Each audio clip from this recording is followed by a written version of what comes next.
When I first got out of college, I was a floor manager for the network and did such things as the Kate Smith Hour and the Voice of Firestone and the Hit Parade and the NBC Opera Theater. They opened Fred Rogers' locked drawer and found writing that unsettles in the best possible way. The image we hold of Fred Rogers is steady and comforting. He is the neighbor who speaks softly, who sits beside a television camera and makes room for feelings. He seems like someone who never doubted. The truth is more complicated and more human. Behind the cardigan and the slow sentences, Fred Rogers held private papers and private fears. He kept a secret habit of writing a letter to God every year on his birthday. Those letters are intimate journals in which he questioned whether his work mattered and whether he had done enough. He asked to have them locked away while he lived, and he trusted his wife Joanne to keep them private. When the drawer was finally opened, the writing inside did not scandalize. It revealed a man who measured his life by quiet standards and who measured himself with the same tenderness he extended to children. Fred Rogers grew up in Latrobe, Pennsylvania on March 20th, 1928. The house his family owned was large and comfortable. His father worked in the steel industry and had built a home with luxuries that made the neighborhood take notice. Despite that abundance, the boy who would become Mr. Rogers felt small and often lonely.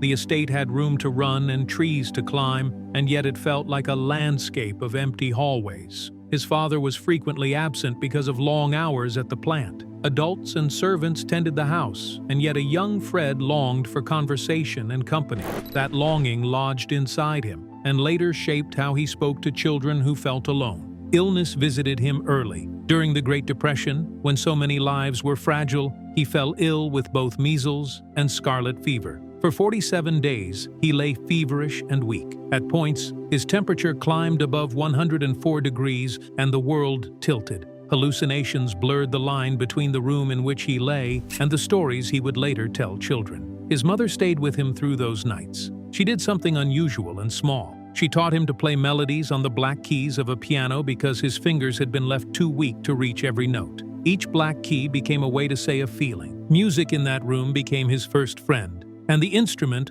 of a quiet recovery. He had trouble with coordination. As a toddler, he could not tie shoes or use a fork. Doctors diagnosed severe developmental dyspraxia and suggested grim options. One practitioner urged institutionalization. His parents refused to accept that bleak prognosis and hired a therapist named Margaret Thompson. She used puppets to spark movement. By turning therapy into play, she coaxed the rigidity from his hands. 6 months into treatment, his coordination improved dramatically. He still relied on Velcro shoes until he was 12, but he never forgot how the gentle imagination of puppetry had helped him heal. That lesson would echo in the way he shaped stories for children who struggled. Trauma visited again when he was small. A train derailed near the family home and dozens of people died. He watched the wreck from his window and, like many children forced to make sense quickly of an adult world, he asked blunt questions. Why do people get hurt when all they are doing is trying to go somewhere? That question would return in many quiet ways across his work. He wanted to give children a framework for sorrow that did not feel sensational, but that neither dodged the truth. By the age of 5, he invented an audience of stuffed animals and gave them voices. He performed puppet shows alone in the attic. Those puppets carried the themes that would later populate his television scripts: fear, belonging, anger, kindness. His mother was so moved when she discovered one of his small productions that she commissioned a real puppet theater complete with velvet curtains and stage lights for her son. He named a favorite puppet David the Dreamer, and he carried that tenderness forward into a career devoted to the small dramas of childhood. Faith entered his life through family and intimate conversation. Baptized at 6, he received handmade felt Bible stories from his grandmother. She did not offer tidy answers when he asked difficult questions. When young Fred asked why God would allow children to suffer, she replied that perhaps God invites wonder. Those weekly talks imprinted a different notion of faith that allowed questions and honored doubt. They taught him that belief did not require certainty, and that wonder could be part of trust. This approach would show up in the gentle humility of his television conversations, where he often said he did not have all the answers, but that he cared deeply. School proved difficult socially. Bullying followed him because of a high voice and an awkward stature. Students taunted him and teachers did little. Once shoved into a locker in the cafeteria, he began to retreat and sought help from a therapist. He nearly changed schools, but he stayed and learned something essential. Resilience is not a sudden trait. It is a slow accumulation of small recoveries. During a summer interrupted by hay fever, he composed a complex piece for string quartet. Classmates mocked the music when it was first performed, but he persisted. That composition remains in archives as proof that his interior life was rich and industrious, even when peers responded with ridicule. Relations at home were complicated. His father, James, had survived world-shaking events and carried his own unspoken weight. He wanted his son to be strong and practical and to take his place in the family business. Fred felt the pressure and in private chronicled the emotional distance. In a diary entry, he recorded how many days it had been since his father asked how he felt. When given a stark choice from his father about art or the mill, he chose art. He smelled steel and felt the weight of expectations, and chose instead to build a life that honored tenderness. When his brother arrived, the emotions of childhood intensified. He resented the new baby and acted out in ways that terrified even his parents. For 6 weeks, he refused to speak. Psychologists were consulted. He carried guilt for his dark impulses and later admitted that he sometimes wanted his brother to disappear so that parental affection would return to him. That admission of a shadow side and the subsequent remorse stayed with him. It became fuel for a lifetime of teaching children that unwanted feelings do not make someone a bad person, and that guilt can be transformed into responsibility and repair. During civil defense drills, he experienced a terror that rooted itself in the imagination of a young man. Placed on rooftop lookout duty, he feared enemy planes and imagined destruction. The panic was real, even when the danger turned out to be friendly aircraft. From that fear, he made a rule. He would not include violence in the work he made for children. That commitment distinguished his programs and gave them a quality rare on television then and now. He wanted to create spaces where children could be safe even inside stories that acknowledged fear. He studied music at Rollins College beginning in the late 1940s and graduated with honors. College expanded his scope. He joined choirs and composed scores. However, life at college also revealed vulnerabilities. A girlfriend mocked an early speech impediment, and he trained his breath in unusual ways, including practicing speaking underwater to smooth rhythms and steady his voice. That slow, deliberate cadence was not an affectation. It was a technique born out of the work he did to be clear and comforting for the smallest listener. Television beckoned, and he spent early years working behind the camera in New York. He found the industry sordid in places. He could not stomach routines that seemed to treat children as a laughing audience for grown-up cruelty. He walked away after a few weeks. That refusal to compromise his sense of decency would become a hallmark of his career. He believed that children deserved respect and that entertainment did not have to come at the expense of dignity. In Pittsburgh, a small opportunity would expand into a calling. The Children's Corner began as a shoestring operation with one yellow legal pad as a planning tool and a handful of puppets. Everything was improvisation. The yellow trolley for the show did not exist, so Fred Rogers crafted one out of scraps, spending painstaking hours building a tiny device with tweezers and glue that would ride across a tiny track. It cost $18 and became an anchor for countless stories. A sock handed to him by a station manager became the basis for a character, and he would voice every puppet live, improvising dialogue during broadcasts. The effort was exhausting and exacting. He did not simply perform the puppets. He voiced them, composed songs, ran to the organ and back, and managed the live unpredictability of a small studio. Once he collapsed on the studio floor after an episode about sharing, the strain showed at home. He and Joanne had been married since their mid-20s, and they weathered long nights and fierce demands. In a rare moment of anger, he smashed a puppet. That outburst terrified him later, and he used the memory to teach children about handling anger. He turned private failure into public lesson. As the show grew, he collected letters and objects from viewers. He built a hidden room in the King Friday Castle set and a trolley factory where he kept thousands of gifts and drawings sent by children. He cataloged them and replied to each child personally. That diligence was part of his practice. He treated every note as a call for attention and answered with the same care he brought to writing scripts. To him, a child who took the time to write deserved a response that honored their courage. Critics sometimes dismissed his pace and his methods. Reviews called him boring or too slow. Ratings rarely matched the numbers of commercial programming. Yet when public broadcasting funding was threatened, he walked before a Senate committee with a song and a modest account of his salary and made a case for the value of steady attention. His testimony and his refusal to sensationalize saved support for public programming. He did not change his tempo. He trusted that children needed time to think and to feel. He refused to let commerce swallow the territory between a child and a screen. He turned down a large licensing deal that would have turned his characters into toys, cereals, and theme park attractions. To him, the space between the television set and a child was sacred, and he would not sell it. That line cost him money, but preserved the integrity of his work and kept the characters from being commodified. Personal challenges continued. He wrote hundreds of scripts over 3 decades. He developed a precise manner of speaking, now sometimes called Freddish. He worked long hours, and he trained his body in private not to be seen as a counterpoint to the softness of his image. He swam miles before dawn and did weight training and push-ups. He kept those facts private because he did not want them to distract from the message. The discipline he applied to body and voice was invisible to viewers yet foundational to his presence. Sometimes his programs did more than comfort. They asked hard questions about suicide, war, grief, and anger. Stations and networks resisted. Parents worried that giving children too much language might encourage acting out.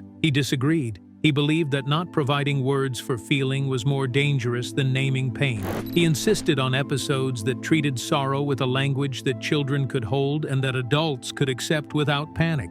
He carried scars he rarely spoke of. In a manuscript, he wrote candidly about severe acne during his teenage years and about the shame he felt. He described using makeup to cover scars and choosing television over an in-person ministry because he imagined his face might distract from being heard. Publishers deemed that level of vulnerability too raw in the mid-1980s and declined to print his manuscript. He placed those pages in a drawer. That decision to hide them was not a retreat. It was a boundary he set about when and how to expose his private wounds. Cancer arrived late in his life. He responded with the same steadiness he asked children to practice. He filmed episodes while undergoing treatment and sometimes had to use padding or sit between takes. He let illness enter storylines so children could learn words for stomach aches and fear. His final tapings were difficult and brave. He recorded a goodbye to the trolley that read like a ritual. Saying farewell to a small red vehicle carried the weight of saying goodbye to the ordinary rhythms of life.